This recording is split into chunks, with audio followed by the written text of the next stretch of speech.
Method by use call by reference variable object method या operator. तो हमारे पास जो हम डैश मतलब कोई भी यहाँ पे लिखा हुआ है कि पास करते हैं मेथड में कॉल वाई रेफरेंस में क्या पास करते हैं, हम वेरिएबल पास करते हैं या ऑब्जेक्ट पास करते हैं या फिर मेथड पास करते हैं या फिर हम ऑपरेटर। तो हमने call by value and call by reference किया था, तो हमने उसमें क्या पास किया था, हम उसके अंदर जो पास करते हैं हम यहाँ पे पास करते हैं क्या, ऑब्जेक्ट। ठीक है, तो इसका आंसर क्या आ जाएगा हमारे पास, ऑब्जेक्ट।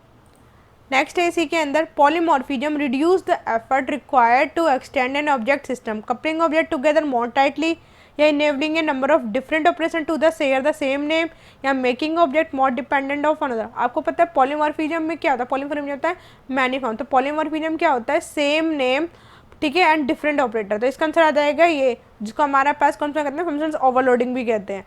तो ये कंसेप्ट आएगा इसका। तो variable that hold the address of another object is called, इसको हम क्या कहते हैं, pointer. Next, inline functions in which it defined inside a class consist of small code compiler have the comparison or accept his request। ये बहुत A and B। तो inline functions क्या होता है कि क्लास के अंदर होता है और कंसिस्ट ऑफ होता है क्या, स्मॉल कोड। तो इसका आंसर क्या आ जाएगा, D, both A and B। What is the use of scope resolution operator. तो स्कोप रेजुलेशन ऑपरेटर, तो यहाँ पे क्या है कि what is the use of scope resolution operator. तो स्कोप रेजुलेशन ऑपरेटर हम एक्सेस ग्लोबल वेरिएबल में करते हैं, ये एक्सेस लोकल वेरिएबल के लिए यूज़ करते हैं, या बोथ ऑफ दिस या नन। तो हमें पता है कि जो यूज़ होता है स्कोप रेजुलेशन ऑपरेटर का वो यूज़ करते हैं हम ग्लोबल एक्सेस वेरिएबल के लिए। तो इसका आंसर क्या आ जाएगा हमारे पास, to access a global variable. इसका आंसर हमारे पास है this one. Next, what is the output of flow program. जैसे इसका है कि यहाँ पे जो दे रखा है इसका आउटपुट क्या होगा, इंट मेन दिया है, इफ़ यहाँ पे दिया है 0 एंड मतलब क्या है, 0 का मतलब होता है कि कंडीशन मेरी फॉल्स है, मतलब कंडीशन फॉल्स है तो ये तो एग्जीक्यूट नहीं होगा, इट मीन्स एल्स वाला। तो इसका आंसर क्या आ जाएगा, Y. Which operator can not be overloaded, इसमें से कौन सा ऑपरेटर है जिसको हम ओवरलोड नहीं कर सकते। तो ओवरलोड हमारा स्कोप रेजुलेशन ऑपरेटर नहीं होता, इसका आंसर ये है। And which of the following is an abstract data type. तो एब्स्ट्रैक्ट डाटा टाइप कौन सा है, क्लास, इंट, स्ट्रिंग या डबल। तो हमारा एब्स्ट्रैक्ट डाटा टाइप होती है हमारे पास class. The OOPS concept in C++ exposing only necessary information to user or client is known as। तो मतलब जितनी इन्फॉर्मेशन देने की जरूरत होती है हमें मतलब क्लाइंट को उतनी देना। तो ये पॉसिबल मतलब क्या होता है, अब्स्ट्रैक्शन का मतलब होता है, abstraction is it hide the implicit detail it showing only the functionality. मतलब ये सिर्फ क्या करता है, आपको इम्प्लीमेंट डिटेल दिखाता है, जो इसके अंदर की फंक्शनैलिटी उसको क्या करता है, शो नहीं करता। तो ये पॉसिबल होता है हमारा सिर्फ अब्स्ट्रैक्शन में। Hiding the complexity is known as, हमें हाइड करके रखना डाटा, तो वो मेरा क्या लाता है, encapsulation. Which concept is not available in C plus plus के अंदर हमारे पास जो कंसेप्ट है वो वर्चुअल कंस्ट्रक्टर नहीं है। ठीक है, ये ध्यान रखना है कि जो उसमें लिखा है कि इनमें से जो ऑप्शन दे रखे हैं इनमें से कौन सा अवेलेबल नहीं है। तो वर्चुअल कंस्ट्रक्टर अवेलेबल नहीं होता, construct virtual functions available, virtual constructor available नहीं है। What is the purpose of virtual disc constructor. तो वर्चुअल डिस्ट्रक्टर का क्या कंसेप्ट होता है, to maintain the call hierarchy of destructor of base and the drive class. तो इसका answer आएगा this one.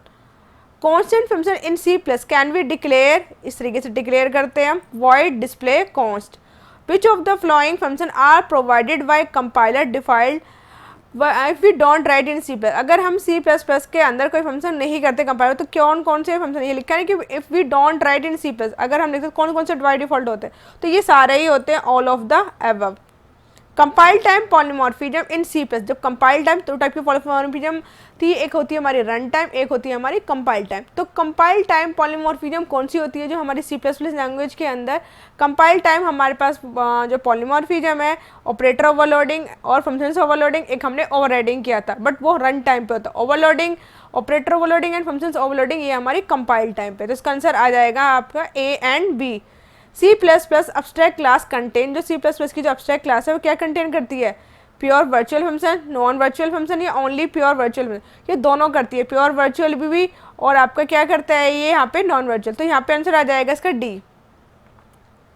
False statement about function overloading, इसमें से हमें ओवरलोडिंग से जो इसकी फॉल्स स्टेटमेंट है वो बतानी है। तो define multiple function with the same name, जबकि फंक्शन ओवरलोडिंग में तो यही होता है, मल्टीपल फंक्शन होते हैं, सेम नाम से होते हैं बट डिफरेंट पैरामीटर होते हैं। Overloading function must differ in the order and the type of argument, या overload function should be proceed with the virtual keyword. तो ये इसका आंसर है, क्योंकि ओवरलोड के अंदर ये वर्चुअल कीवर्ड ये यूज़ नहीं होता, ये कह रहे हैं कि होना चाहिए, तो इसका आंसर क्या आ जाएगा, सी। ठीक है, तो यहाँ पे यही बताना था कि फॉल्स कौन सी स्टेटमेंट है। Which of the following can not be overload in C plus plus. तो सी प्लस प्लस के अंदर कौन सा ऐसा फंक्शन है जो ओवरलोड नहीं हो सकता। तो सी प्लस प्लस के अंदर हम किसको ओवरलोड नहीं कर सकते हैं, तो सी प्लस प्लस के अंदर हम ओवरलोड नहीं कर सकते किसको, हम ओवरलोड नहीं कर सकते किसको, डिस्ट्रक्टर को। ठीक है, तो ये इसका आंसर आ जाएगा। विच of the flowing which is the correct declaration of pure virtual function. Pure virtual functions को हम किस तरीके से डिक्लेयर करते हैं। अगर आप लोगों ने प्रीवियस वीडियो जितनी देखी सी प्लस प्लस में पूरा कंसेप्ट कंप्लीट करा रखा है, अगर आप लोगों ने देखी होगी तो आप ये एमसीक्यू सीरीज बहुत इजीली वे में कर सकते हो, क्योंकि इसमें से हमने सारे कंसेप्ट कराए हुए हैं। तो यहाँ पे क्या आएगा, इसका आंसर आ जाएगा virtual function void function equal to 0। तो ये होता है लिखने का declaration. In class pure virtual function in C plus plus is use.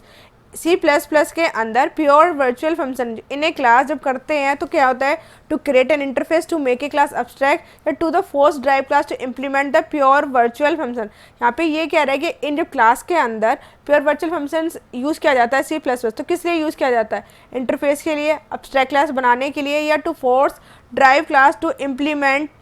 तो इसका आंसर आ जाएगा हमारे पास ऑल ऑफ द अबव। ठीक है, तो इसका आंसर आ जाएगा हमारे पास all of the above. Which public member of base class can not be inherit. तो इसमें से जो public member of class base class के होते हैं उसे हम कभी इनहेरिट नहीं कर सकते। तो यहाँ पे हमारे पास दोनों आ जाएगा, कंस्ट्रक्टर और डिस्ट्रक्टर दोनों के ही मेंबर को हम बेस क्लास में इनहेरिट नहीं कर सकते। तो इसका आंसर आ जाएगा both A and B. Run time polymorphism in C plus plus program as. Run time polymorphism हमारी ओवरराइडिंग होती है, बट यहाँ पे जो दे रखा है तो इसका आंसर क्या आ जाएगा, नन। तो ये हमने आज एमसीक्यू सीरीज़ करे हैं। तो इस तरीके से हम डेली 3 डेज़ तक हम एमसीक्यू सीरीज़ करेंगे सी प्लस प्लस से। एंड अब इसके आगे हमारे पास जो सीरीज़ आने वाली है डीएसएफसी से रिलेटेड, हम JavaScript and data structure series आप लोगों को मिल जाएगी। एंड ये आपके हमारे डीएसएफसी से रिलेटेड हमने एचटीएमएल कर चुके हैं एंड सी प्लस प्लस कर चुके हैं। अब नेक्स्ट वीडियो हमारी जावास्क्रिप्ट एंड सेकेंड हमारी बात जो दूसरी वीडियो आ रही है वो आपके वाली आएगी data structure. And thanks for watching video. If you have any doubt तो please mention in the comment section.